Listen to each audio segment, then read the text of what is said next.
A Fundação Roberto Marinho apresenta Globo Ciência.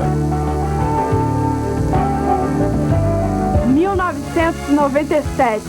Muita coisa aconteceu no planeta Terra. Este ano, um robô terráqueo foi enviado ao planeta Marte. Houve um momento em que acreditamos na cura da AIDS. Pela primeira vez foi feito um clone de animal mamífero, uma ovelhinha. Com 3 mães e nenhum pai, ela foi batizada de Dolly. Os ventos de El Ninho voltaram. Com eles as ressacas no Rio de Janeiro e promessas de tempestade no sudeste do Brasil e de seca no nordeste. O movimento dos sem terra continuou a reivindicar terras para os brasileiros que vivem no campo e as cidades não param de crescer. Diferentes culturas nas grandes metrópoles. As cidades enfrentam a convivência de diferentes costumes no mesmo espaço. Entre nesse Globo Ciência para ficar por dentro dos desafios que os cientistas enfrentam no planeta Terra.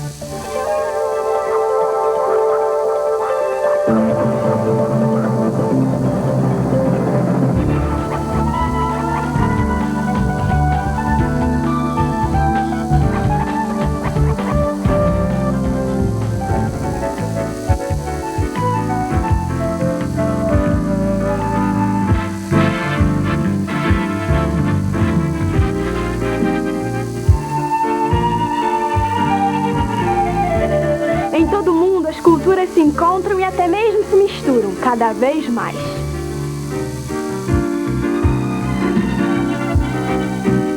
Nova York, Paris e São Paulo. Metrópoles modernas onde vivem pessoas vindas de todas as partes do mundo. Cada uma traz seus hábitos, costumes e modos de vida. E essas diferenças convivem no mesmo espaço. Nas cidades deste final de milênio, há uma convivência de culturas conhecida como multiculturalismo. Cada lugar procura uma solução para encarar essa mistura de gentes de diferentes culturas. Nos Estados Unidos, tem gente de todos os lugares do mundo, mas lá é como esse pote de salada. Olha só, eu estou colocando alface. Eu coloco palmito. E eu coloco tomate. Eu coloco o agrião. Mais um pouquinho, beterraba. E eu coloco cenoura. Tá aí uma boa salada. Tudo picado, misturado, uma delícia. Mas mesmo estando no mesmo pote, a alface continua alface. Nenhum deles perde o sabor. Lá é assim que convivem diferentes culturas. Os italianos, os cubanos, os judeus, os africanos, os coreanos, todos mantêm suas tradições. Eles convivem, mas ainda é difícil ver um coreano, por exemplo, casando com um africano. É o que os sociólogos chamam de multiculturalismo. A convivência, pacífica ou não, de diferentes culturas. Os Estados Unidos é um caso mais específico. Realmente lá há uma separação maior, mas há uma garantia de direitos maior também. E isso também acontece na Europa. Lá era um molho branco. Agora estão chegando os temperos. Os povos das colônias. Vem gente do Marrocos, da Argélia, Turquia, vem os árabes, os africanos, e eles estão disputando o mesmo banco de escola e a mesma vaga no mercado de trabalho. É muito tempero no molho só.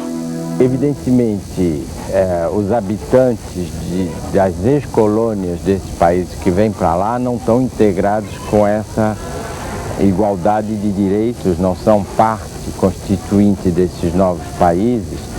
E como eles chegam num contexto de recessão e de desemprego, além de serem vítimas do racismo que já existia na época colonial, onde eles eram os colonizados, a tensão entre os habitantes, os franceses, os ingleses ou os alemães, com relação a essas pessoas, aos africanos em geral, na França com relação aos argelinos em particular, é uma relação muito mais tensa.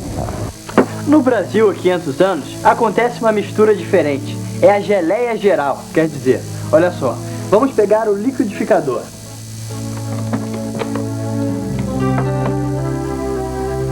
Eu coloco morango. E eu vou colocar banana. O suco de laranja. Pronto, agora é só bater. É isso. Cada fruta deu um sabor único, mas a mistura criou um novo sabor. Os portugueses, desde que chegaram aqui, transaram com os índios e com os negros. A formação do povo brasileiro surgiu, então, dessa miscigenação. Essa geleia geral é chamada pelos sociólogos de interculturalismo, que é o cruzamento de culturas, ou melhor, esse jeito de conviver com culturas diferentes pode ser um caminho novo para a questão do multiculturalismo nas outras sociedades.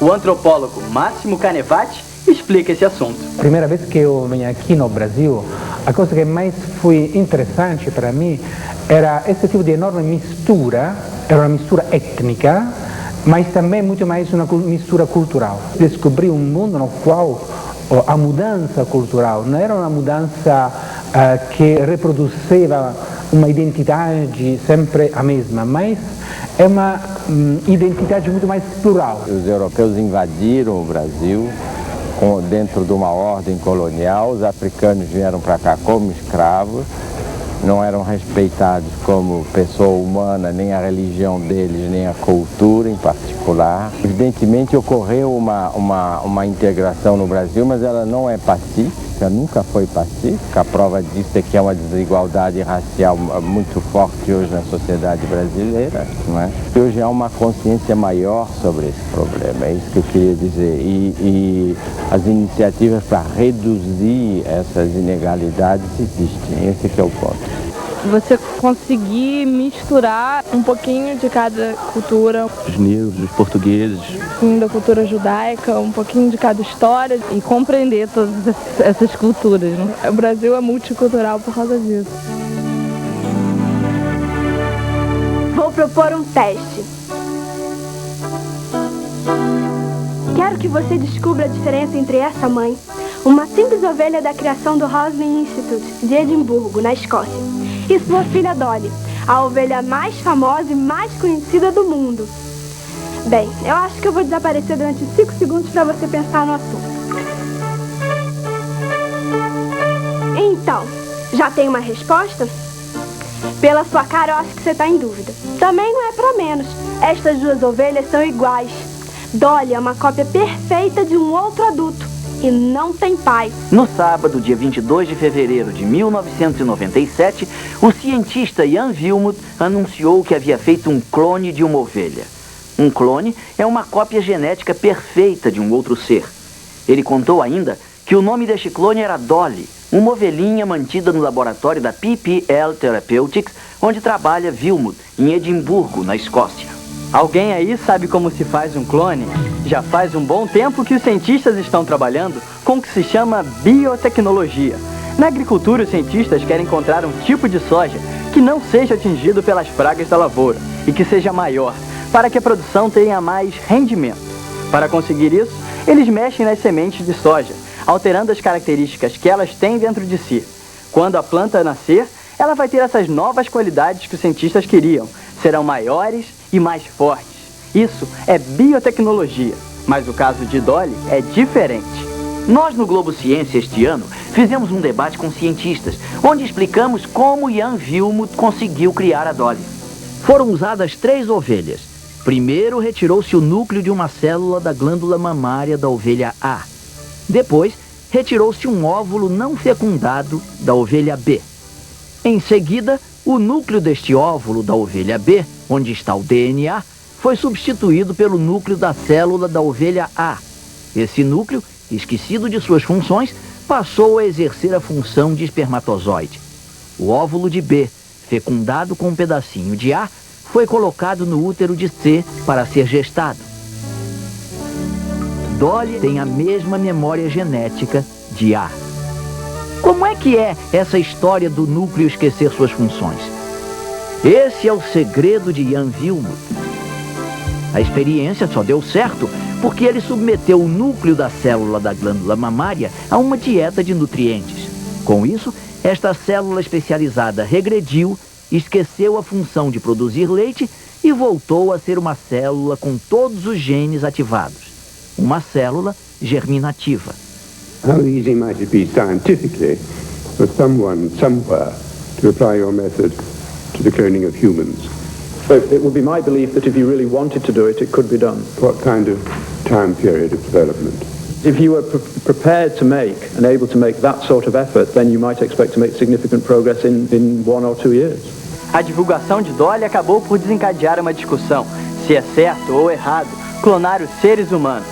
Você fazer um ser humano apenas para tirar os órgãos deles e deixar uma pessoa congelada, isso para mim não dá certo. Duas Marianas, eu não consigo imaginar. Eu acho que tem uma coisa maior que fez você com suas características, com seus pensamentos. E eu acho que copiar isso, eu acho que não dá muito certo, não. Clonagem humana, você está clonando o corpo da pessoa. Você vai ter uma pessoa exatamente igual à que você tinha antes, mas essa nova pessoa não vai ter sentimentos, os mesmos sentimentos. Um ser sem vida, só com os órgãos, sei lá, né?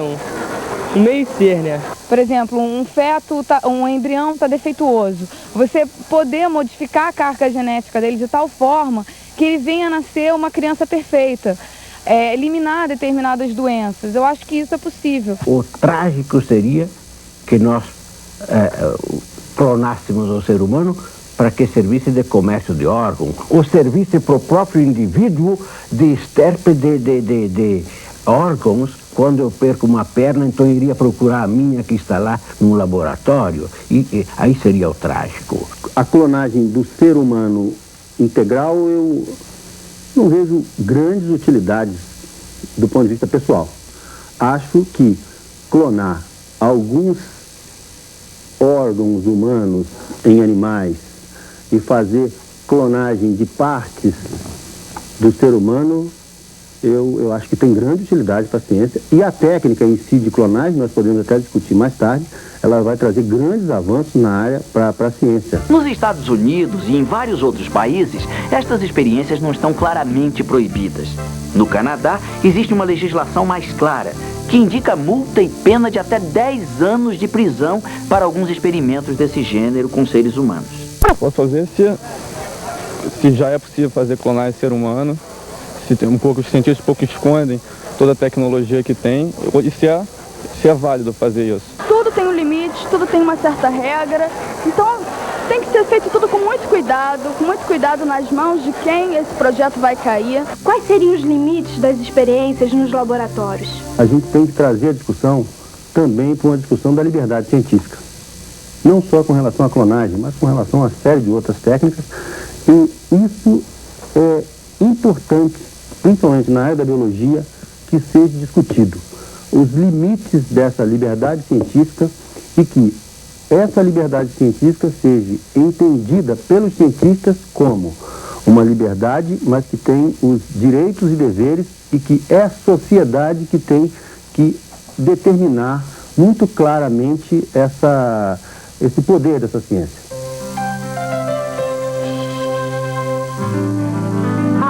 Científico. O meteorologista Stu Ostro disse: Este ano El Niño está forte, mais forte do que mais se viu neste século.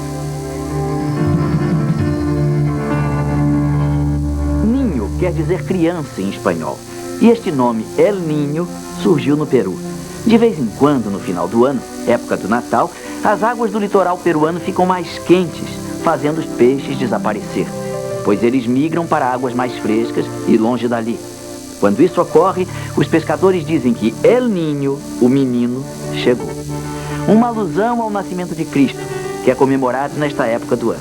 Em certos anos, as correntes de água do sudeste do Pacífico mudam de rumo e ficam mais quentes. Isso também muda as taxas de evaporação, a movimentação dos ventos e interfere no clima de muitas regiões do mundo. A água esquentar no litoral do Peru e espantar os peixes é apenas uma das consequências deste fenômeno natural conhecido como El Niño. Na América do Norte também acontece migração de peixes para o Canadá. Quando El Niño ocorre, chuvas torrenciais caem no Equador, no Peru e no sudeste do Brasil. Ao mesmo tempo, Austrália, Indonésia, parte da África e nordeste do Brasil passam por secas rigorosas e situação de fome. Existe uma conexão muito forte entre tudo que acontece na atmosfera e tudo que acontece no oceano. O oceano é o grande regulador climático do planeta.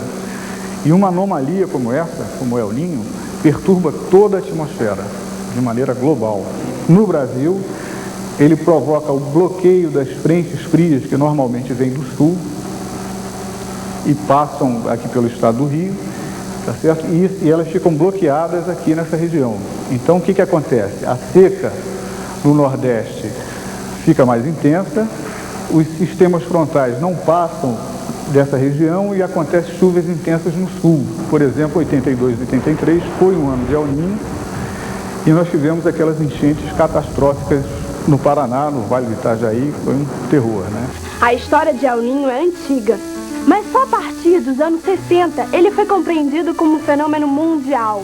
Hoje em dia é possível prever o seu surgimento a partir da observação do comportamento do Oceano Pacífico, seja através de satélites ou pela análise que cientistas fazem das águas do oceano. Por isso, o meteorologista Stu Ostro pôde avisar: este ano El Niño virá mais forte do que nunca. E como tudo que vem da natureza, nós temos de esperar para ver.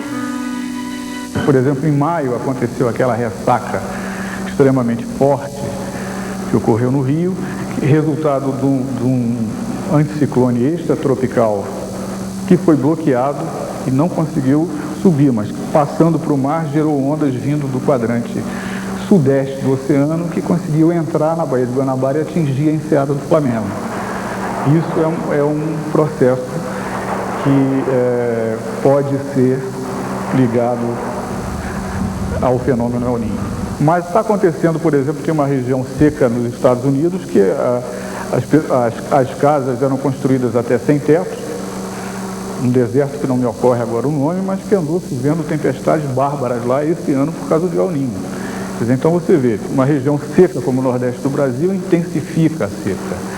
Essa região nos Estados Unidos normalmente seca, a seca não intensificou, choveu mais. A falta de preparação para enfrentar fenômenos naturais como El Niño é um dos problemas de grandes cidades, como o Rio de Janeiro. No verão de 1996, as chuvas fortes castigaram a cidade. As tempestades provocaram a morte de 71 pessoas e a destruição de carros, casas e empresas.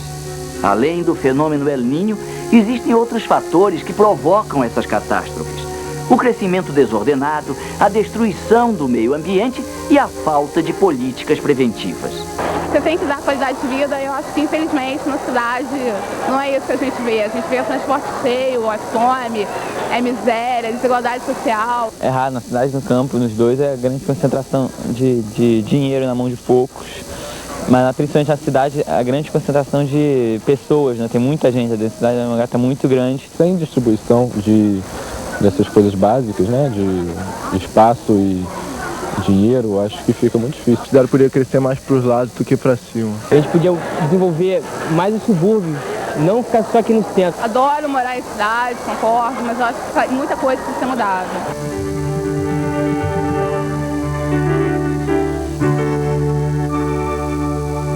Nos últimos 40 anos, as cidades cresceram muito. O que acaba acontecendo é que essas grandes cidades concentram a miséria, enfrentam a violência e não sabem o que fazer com o aumento das populações de rua, ou com as outras consequências desse crescimento desordenado e sem fim. Falta planejamento na ocupação do espaço urbano e eficiência na administração pública. Então, os problemas de falta de moradia, de condições precárias de moradia, os problemas de trânsito, tudo isso era atribuído a uma suposta razão demográfica, ou seja, a população crescia mais rapidamente do que a capacidade de oferecer serviços. Ora, o que nós assistimos na última década é que houve uma diminuição muito acentuada do crescimento demográfico das grandes cidades, a migração do campo para essas grandes cidades diminuiu drasticamente e, no entanto, os problemas sociais aumentaram, né? Na verdade, os problemas urbanos brasileiros são problemas decorrentes das desigualdades sociais.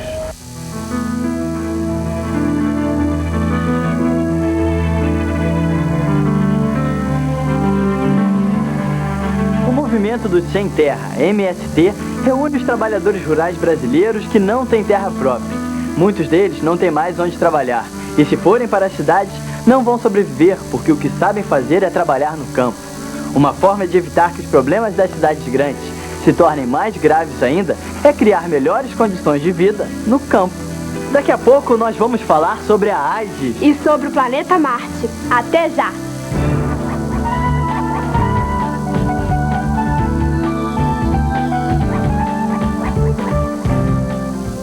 Você está pronto para participar do mundo tecnológico? E para entender as conquistas da ciência? Você está preparado para viver em harmonia com robôs? Ou mesmo com civilizações extraterrestres?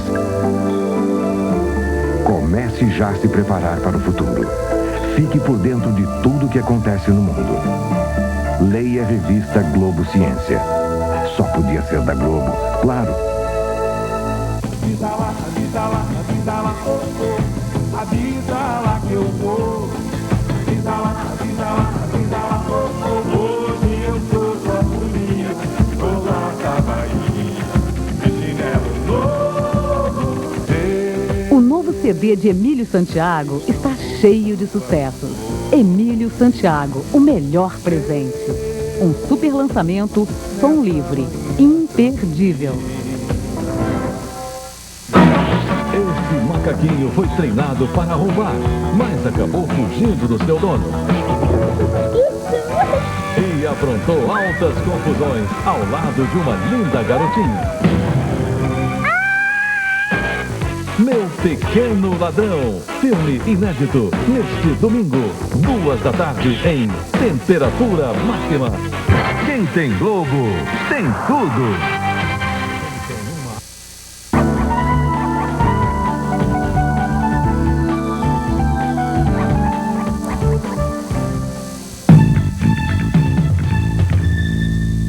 Cura pra AIDS, não sei.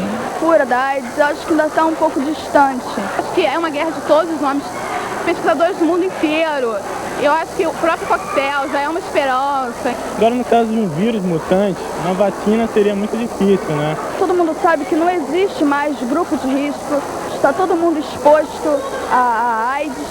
Então, eu acho que as pessoas é que têm que se conscientizar e correr atrás de sua própria vida, sabe? Uma notícia muito boa. Este ano, os médicos conseguiram controlar a infecção por vírus da AIDS em vários pacientes. São verdadeiros coquetéis de remédios para combater o vírus da AIDS, atacando o vírus por vários lados. Teve um pequeno problema.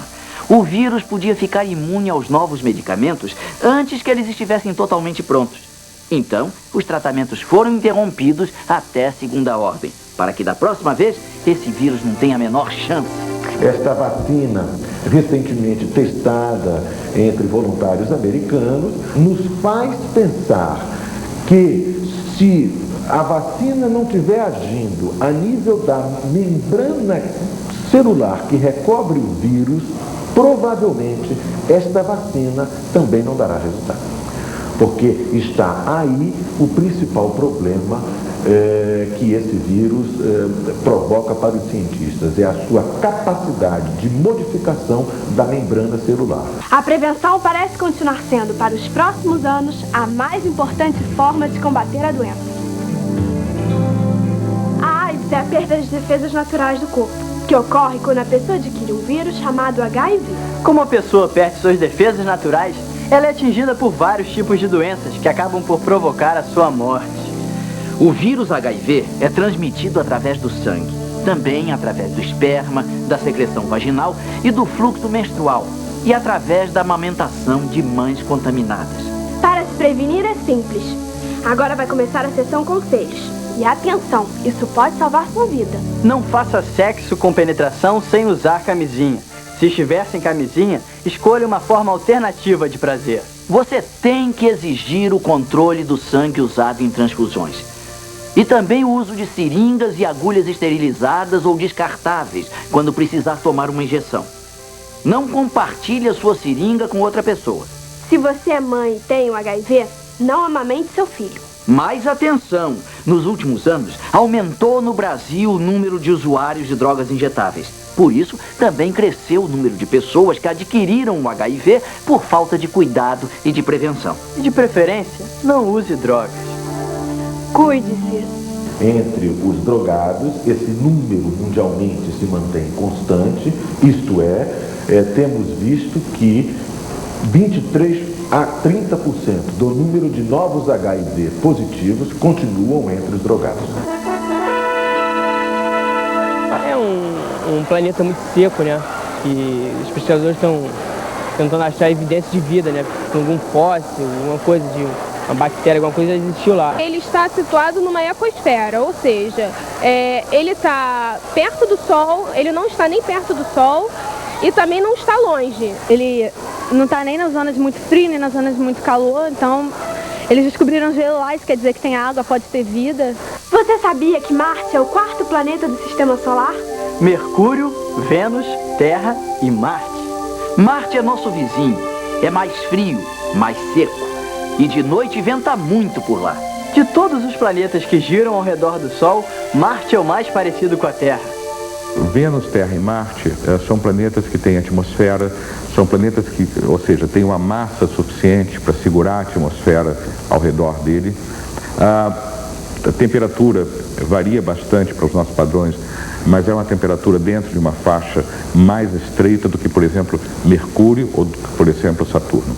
Então são 3 planetas que podem em algum momento, ou poderiam em algum momento, ter apresentado água líquida, ter apresentado atmosferas apropriadas, ter apresentado níveis de radiação apropriados para o surgimento de vida. Marte tem 2 luas e tem a metade do tamanho da Terra. Em julho deste ano, depois de meses de viagem, o pequeno robô Sojourner, enviado pelos humanos, pôde passear pela superfície do planeta Marte. Logo que chegou a Marte, o Sojourner abandonou sua cápsula e foi correndo, isto é, foi em sua velocidade máxima pesquisar o planeta vermelho. Esta viagem a Marte era para o robozinho dar um bom passeio. Exatamente. O robô Sojourner foi construído para tomar algumas decisões sozinho. Por exemplo, podia desviar dos obstáculos no seu caminho sem depender dos controladores aqui na Terra. Isso foi um teste muito importante.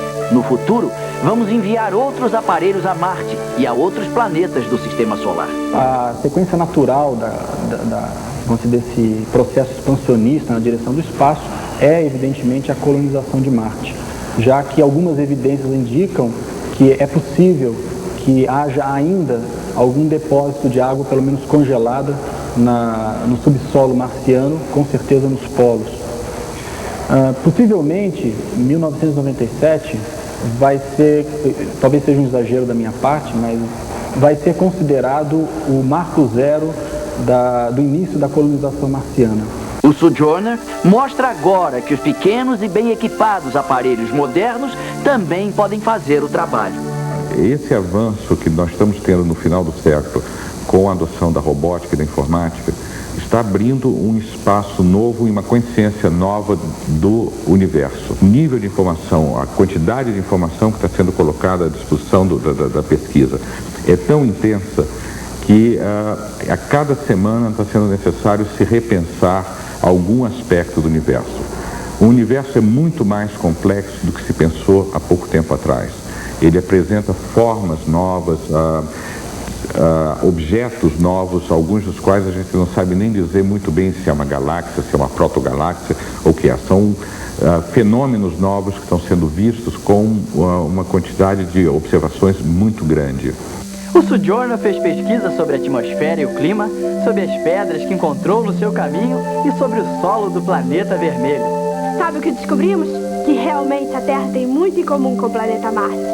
Se houve água em Marte, as hipóteses anteriores de vida ganham uma nova força. Em particular, um trabalho realizado e publicado no ano passado por um grupo da NASA que mostrava a ocorrência de organismos ou possíveis organismos no interior de um meteorito encontrado na Antártica.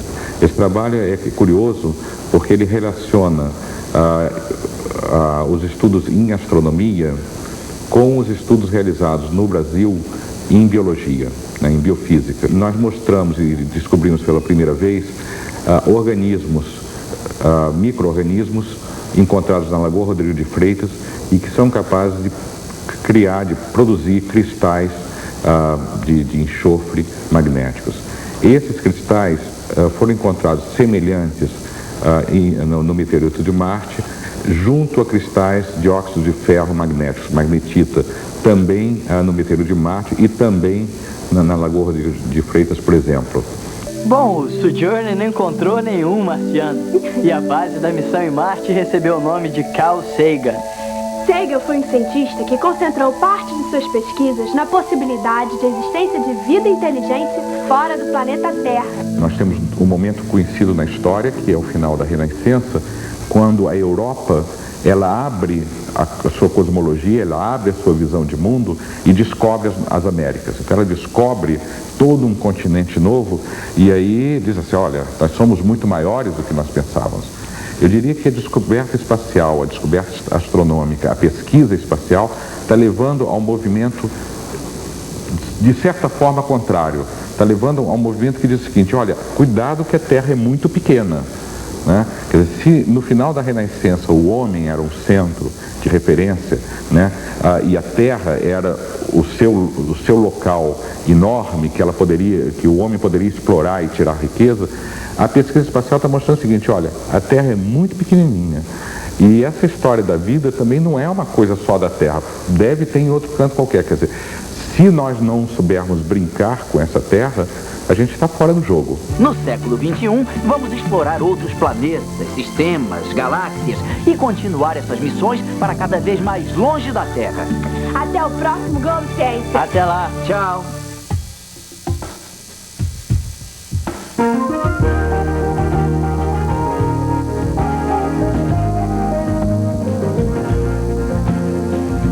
Rede Globo, São Paulo. Assista agora Globo Ecologia. Classificação livre.